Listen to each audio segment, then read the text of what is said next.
پیارے پاکستان کے پیارے پاکستانیوں، اس ویڈیو میں کچھ میمز آپ کے ساتھ شیئر کریں گے. ہوپ فلی آپ ان میمز کو انجوائے کریں گے. اگر آپ کا آج کا دن جو ہے وہ اچھا نہیں گزرا، آپ کا موڈ اچھا نہیں ہے، تو ہوپ فلی یہ میمز دیکھنے کے بعد آپ کا جو موڈ ہے وہ ٹھیک ہو جائے گا. اور ویسے بھی پیارے پاکستانیوں، پاکستانی سیاست میں کچھ ایسا آپ کہہ لیں کہ سیریس تو ہے نہیں، سارے ڈرامے باز ہیں، تو ان پہ میمز ہی بن سکتے ہیں. اس کے علاوہ جو ہے وہ اور کچھ نہیں بن سکتا. جو ایک اچھا ایماندار لیڈر ہے اس کو جیل میں بٹھا دیا اور سارے مسخرے کامیڈین جو ہے وہ باہر چھوڑ دیے اور وہ تماشے لگا رہے ہیں اس وقت. بہرحال تو یہ سب سے پہلا پیارے پاکستانیوں آپ یہ میم دیکھیں، ہوپ فلی آپ کو یہ پسند آئے گا. دیکھیں پھر آگے مزید بات کرتے ہیں. ادھر سے اتر جاؤ، وہ گر جائے گا. کچھ نہیں ہوتا، مت ڈرو. گر جائے گا. راجن پور سے یہ وعدہ کرتی ہوں کہ میں مجھے پتا تھا یہ ہونا ہے. تو یہ پیارے پاکستانیوں آپ نے دیکھا، خان صاحب نے نانی کو جو ہے وہ بڑا روکا ہے کہ بھائی نیچے اتر جا، نیچے اتر جا. وہ کہیں غالباً جو ہے وہ کرسی کے اوپر چڑھی ہوئی تھی، تو وہ کہیں اس کا بیلنس خراب ہوا تو اور نانی نیچے، اور خان صاحب نے کہا مجھے پہلے پتا تھا کہ یہ ہونا ہے.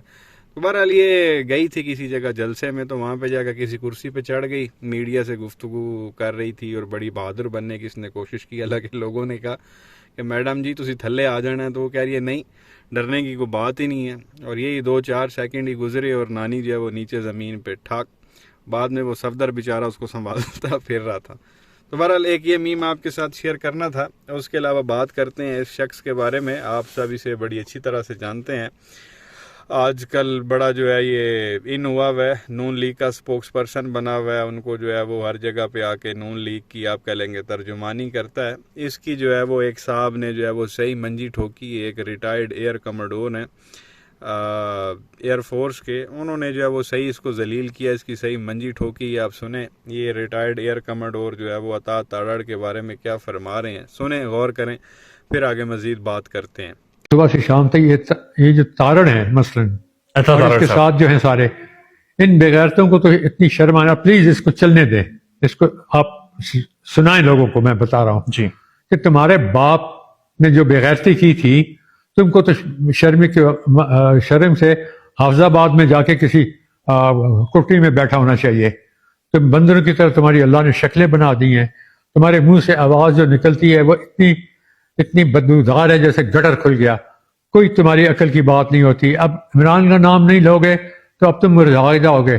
تو یہ پیارے پاکستانیوں آپ نے کلمات سنے عطا تاڑڑ کے بارے میں، اور بات ان کی بالکل ٹھیک ہے. ایئر کموڈور صاحب کی، انہوں نے اچھا خاصا اس کو ذلیل کیا. یہ بھی بغیرت، اس کے باپ کی بھی جو ہے وہ بغیرتی. اس میں تھوڑی سی بھی کوئی رتی برابر شرم ہوتی تو یہ جو ہے نا کہیں آپ کہہ لیں کہ سیاست سے بالکل سائیڈ پہ ہو جاتا. لیکن یہ لوگ جو ہے وہ سائیڈ پہ نہیں ہوئے. ان کا مزید یہ کہنا تھا کہ ان کی شکلیں بھی جو ہے وہ بندر جیسی جو ہے وہ اللہ نے بنا دی ہیں. اور اسی پہ ہی وہ ڈاکٹر شہباز گل نے کہا تھا کہ یہ ڈینٹونک کا جو ہے وہ بندر لگتا ہے، اور آ کے فضول قسم کی جو ہے وہ سینس لیس قسم کی جو ہے یہ آ کے باتیں کرتا. ظاہر ہے جب لیڈر ان کا نواز شریف اور نانی مریم جیسے ہوں گے تو اس نے سینس لیس باتیں جو ہے وہ آ کے میڈیا پہ جو ہے وہ کرنی ہیں. تو بہرحال انہوں نے جو ہے وہ کافی زیادہ جو ہے وہ ان کو برا بھلا کہا. اس میں آپ کہہ لیں کہ ابھی تھوڑی سی بھی کوئی رتی برابر شرم غیرت ہو تو اس کو فوراً جو ہے وہ نون لیگ چھوڑ دینی چاہیے، بلکہ اس بندے کو جو ہے وہ سیاست ہی آپ کہہ لیں کہ چھوڑ دینی چاہیے، کیونکہ خوشامتی ہیں اور خوشامد کرنے کے علاوہ جو ہے وہ ان لوگوں کا اور کوئی کام نہیں ہے.